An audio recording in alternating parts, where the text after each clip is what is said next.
Hello, everybody. My name is Bill Southwick. I'm the chairman of the Biddeford Planning Board, and I'm here today to introduce the results. We're prepared a virtual presentation of the results of the community-wide survey we did for the comprehensive plan. And I know everybody's anxious to hear what the results of that survey was, and we're going to present those to you today. So I really appreciate the support that we had. We had a lot of people participate in that, more than we've seen in other types of activities. So we had somewhere around 1,000, a little more than 1,000 people overall that participated in these surveys. So it's a good representation of the community, and we're really excited about the results we got from this. So here to introduce this presentation is going to be Abigail Smallwood, who's our Community Development Coordinator for the Planning Department in the City of Biddeford. And I'm going to turn it over to her in just a moment. But until then, I just want to wish everybody a very happy holiday. And thank you so much for all the help that you've given the Planning Board and the Planning Department in preparing the next comprehensive plan. Abigail? Thanks, Bill. Appreciate it. Hi, everyone. Like Bill said, I'm the Community Development Coordinator here for the city and just going to run through some results today. So as I do that, you should see a PowerPoint presentation pop up, and I am going to turn my video off as I'm giving the presentation. And then there will be some instructions right at the end. So thanks so much for watching, and I'm going to get the share screen up. So give me just a second.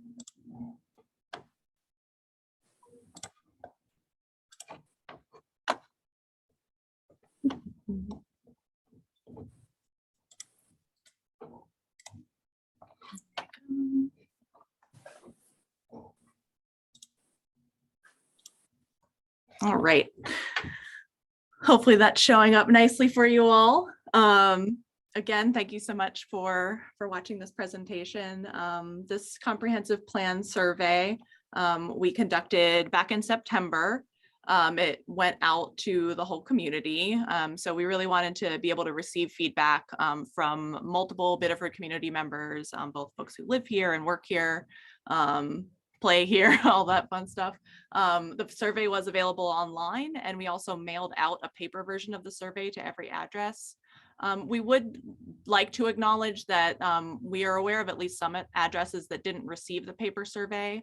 We're not sure how widespread the issue is, but we did want to acknowledge it for those of you who didn't receive one. And actually, if you didn't receive a survey, please reach out to us. We'll have contact information at the end of the presentation. Overall, like Bill said, our total responses were 1,212. About 360 of those were online, and then the remainder we received paper copies back. So thank you so much for responding to that. In this presentation, we're going to review the results of the survey, and at the end, invite you to share your thoughts on a community comment page. Thanks again for taking the time to watch this, or we're also going to post this presentation, so some folks might just be reading the presentation later. So starting off, we wanted to go over some demographics. In these slides, we have a comparison of survey data to census data in order to demonstrate differences between Biddeford's population and then those who took the survey. We didn't intend the survey to be representative, but we did want to ensure that the demographics are taken into consideration when reviewing the results. Additionally, some of our categories are condensed to better compare to census data. So for one example, we had in our survey, we had 5 income categories under $50,000, but the census groups that data all together. So we did the same. And this census data in particular, you can look at it on our website, and that's linked on the slides if you view them online. So first, population by age range. Our survey respondents did skew a little bit older than the actual population, particularly in that 60 to 79 range.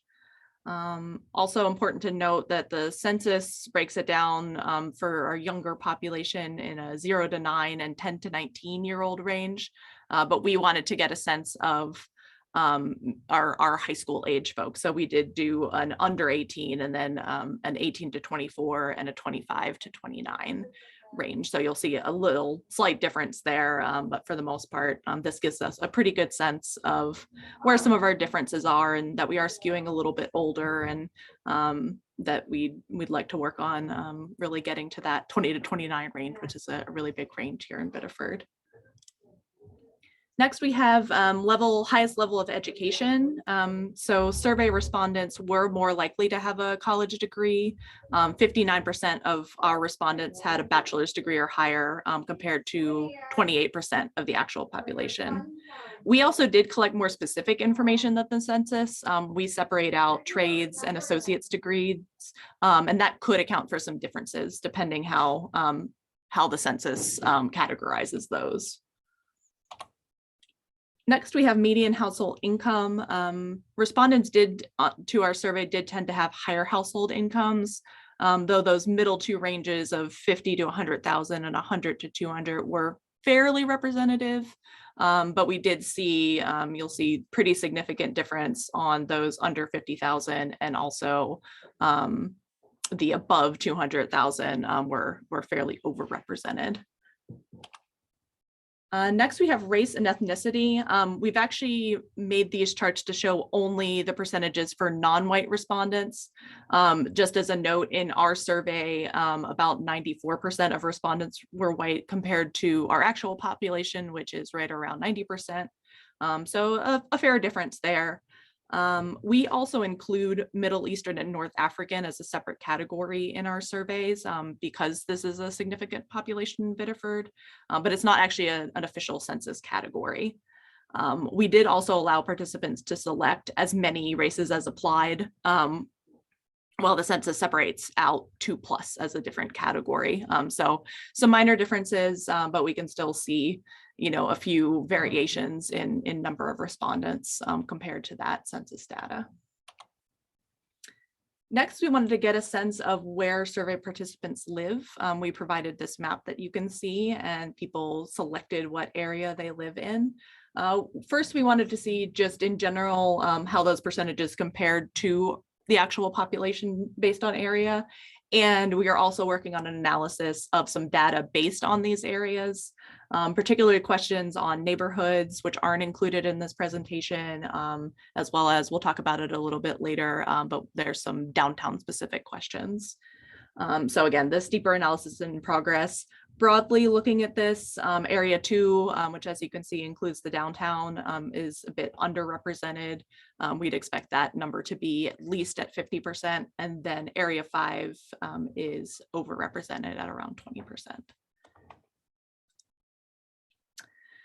So we'll have several slides coming up that sort of use the same methodology. We had several questions that had respondents rank their opinion on a 5-point scale. So like strongly agree to strongly disagree, or very important to not important, and we'll go into those later. To be able to really analyze these responses, we assigned point values to each answer. So strongly agree, for example, is 5, and strongly disagree is 1. Then we averaged out those answers to figure out, on average, the people responding to this feel, that they strongly disagree with something or strongly agree with something. So in the following charts, we list the items in order from lowest to highest average score, and we'll get into some more details as we go. So first, for folks who have lived in or visited the downtown in the past 5 years, we asked them if they agree with these statements. They could select anywhere from strongly agree to strongly disagree. With these results, on this chart and all the other charts, a point value of 3 is neutral. With that in mind, on average, respondents disagreed that parking and public restrooms are available in the downtown, while most agreed that there are flowers and trees, that downtown is safe to walk and drive in, and that there's enough public drinking water and enough street light. We are going to do a deeper analysis on this one, as I had mentioned before, based on those who are living in that downtown area, to see if any of these results change based on that. Next, we had a lot of questions on housing because that's such an important issue here in Biddeford. First, we kind of asked if you were looking for housing to rent or own, what would be important to you? Again, they could select from very important to not at all important. On average, people felt that housing quality and conditions, monthly cost, and neighborhood conditions were the most important, and that proximity to schools and childcare, public transit, and downtown were the least important. We do want to note that because proximity to schools is the lowest, we are going to calculate this based on responses from those who are parents or guardians of school-aged children and see if that result is any different based on that, because obviously we might expect those answers to skew for those who don't have kids in school. Next, there are housing concerns. People could select if they were the 5-point range from extremely concerned to not at all concerned. On average, people were either concerned or at minimum neutral about all of these items. So that definitely reflects what we're seeing in housing, there being a lot of concerns around housing. The top two that were a little bit higher than some of the others are property taxes and the cost of homeownership, which of course do go together. Though again, all of these are important, and we definitely want to focus on those. Next, we kind of got into growth areas and non-growth areas. We provided the same map that was shown earlier and let people know which of those areas were growth versus non-growth areas.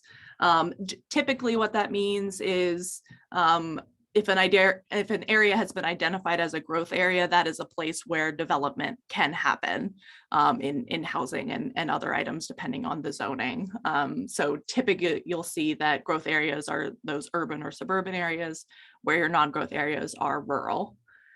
So on this one, respondents could select in a range from strongly support to strongly oppose these different types of housing.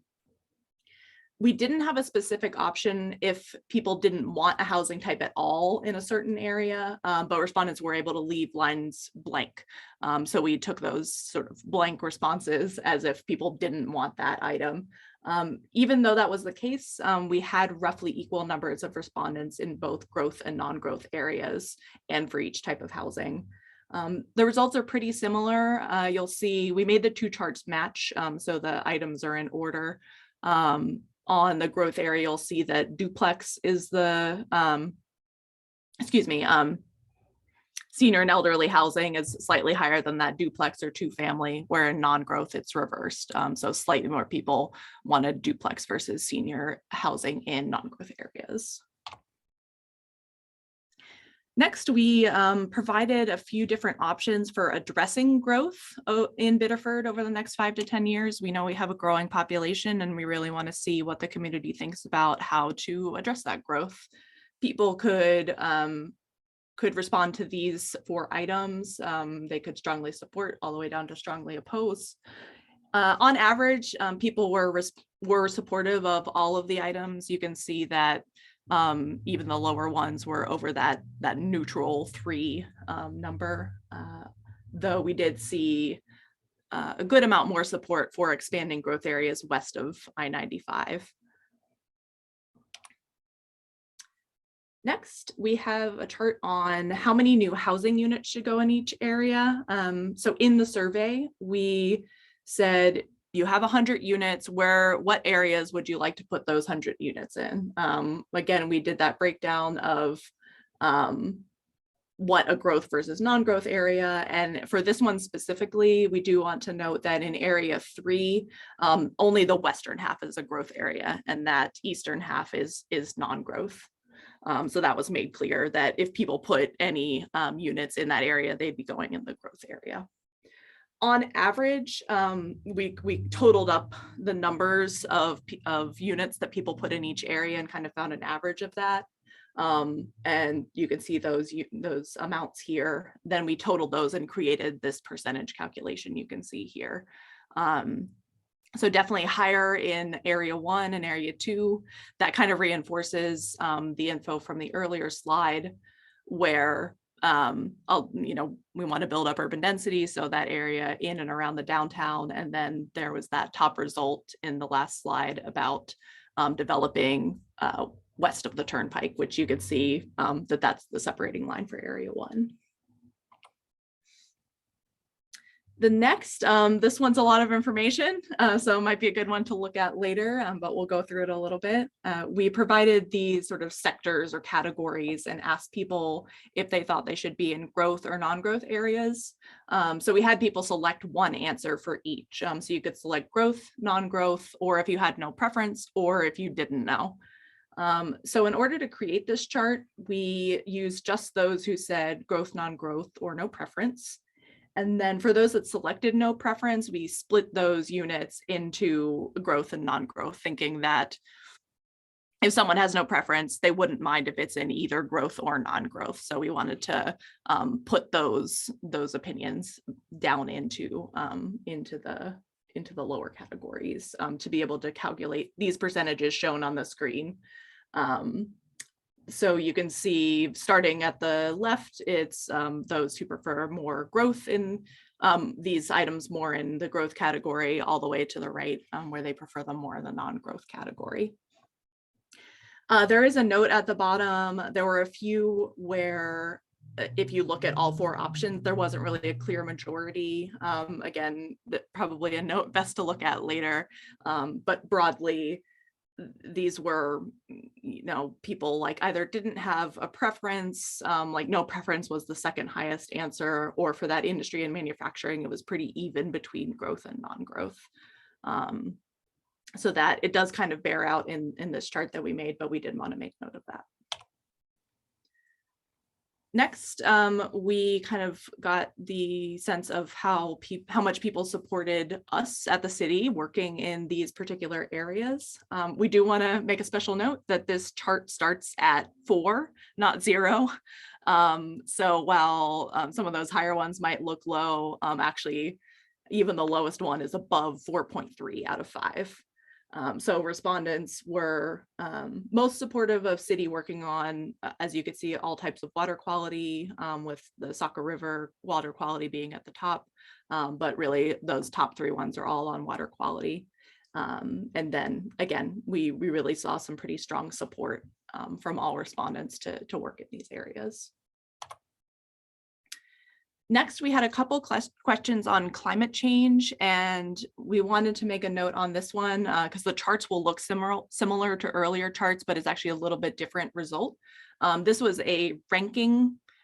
Both of these were ranking questions. So basically, if you were answering, you were saying, I'm supportive of these ideas, but the one that I'm ranking at the top is the one that I like the most. And the one that I'm ranking at the bottom is the one, I'm not against it, but this is the one I do the least or last. So this is more of a prioritization to say, like, this is what we should work on first, but that all of these are potentially options. So first, we did priorities for addressing climate change based on what the city should focus on the most. So as you can see, respondents wanted to see the city focus most on renewable energy and energy conservation. And then right in the middle there, some infrastructure for safe walking and biking as well. Then we have priorities for investing in climate change solutions. So if we're going to invest money into these solutions, which ones were people most interested in? And this one did have a little bit of a skew towards renovations to existing city buildings and then city infrastructure. So those are seen as the most important investments for the city to work on. Next, we wanted to get a sense of whether people felt like they had adequate access to our recreation resources. So we asked about Clifford Park, Rotary Park, our public beaches, our coastal resource areas, and we did explain that's items like Rachel Carson, that sort of thing. So areas, coastal resource areas that you can visit, but are potentially conservation areas.